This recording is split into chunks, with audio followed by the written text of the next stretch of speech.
My husband went missing 6 months ago. Just went out to work one day and never came home.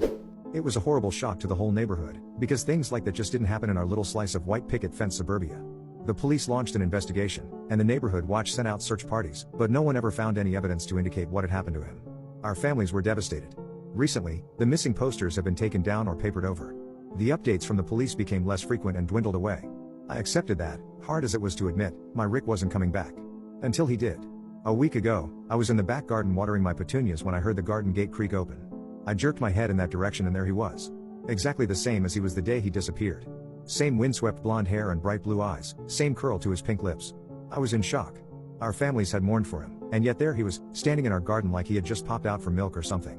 When I asked where he had been, he said he didn't know. He couldn't remember anything about the last 6 months. All our family and friends are beside themselves with joy. They almost can't believe it. But that's just the thing, I don't believe it. Look, I understand how crazy this all sounds, I do.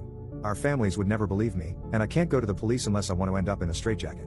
But I just know that the man sleeping next to me isn't my husband. I don't know what to do. I know I should be happy, but I'm not. I'm terrified.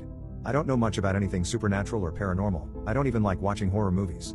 But something about this whole situation makes my skin crawl. Just let me explain why I'm so sure. Once I've done that, hopefully one of you will believe me, and you'll be able to tell me what to do. The morning after Rick came home, I made him a cup of tea. When I handed it to him, he gave me the brightest smile.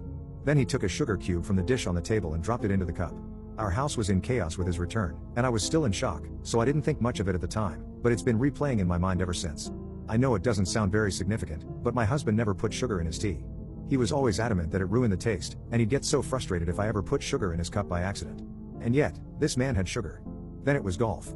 A few days ago, when he was out visiting his mom, I recorded a golf tournament that was showing on the TV. It was one of Rick's favorite golfers that was competing, and he never missed it. Once, he even skipped out on an anniversary dinner just to watch a championship. Only when he came home from his parents and I told him what I'd done, he just seemed unbothered. Like, he said, thanks and everything, and then he asked if I wanted to get dinner. He didn't even watch it, and that's just so out of character for him. Then one night I woke up around 2 a.m. to see Rick's face inches from mine just looking at me with these blank eyes. I kinda gave this nervous laugh and asked, baby, what are you doing? And he didn't answer. For like a solid 30 seconds. He just stared, almost like he was looking right through me. Then he suddenly smiled and said, sorry, honey. Sometimes I just can't believe this is real. Then he just rolled over and went to sleep. I didn't get much sleep after that, myself. Yesterday, about a week after he came home, the neighborhood threw a street party to celebrate his return.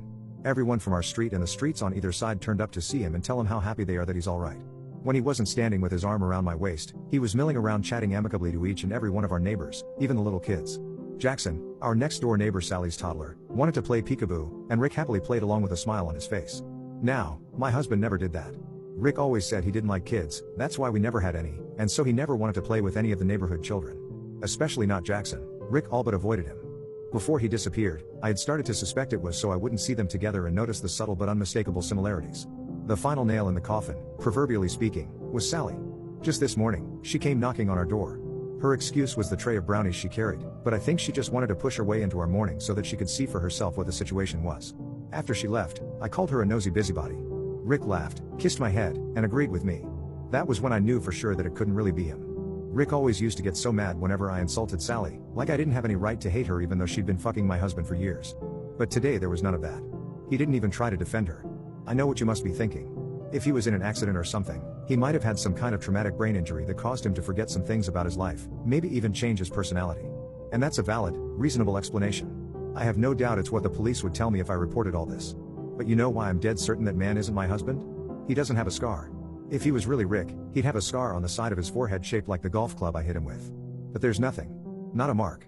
Honestly, I'm this close to going out tonight and digging up my petunias just to make sure he's still under there. I don't know what I'm sharing a bed with, but I know it's not my husband. So what the hell am I going to do?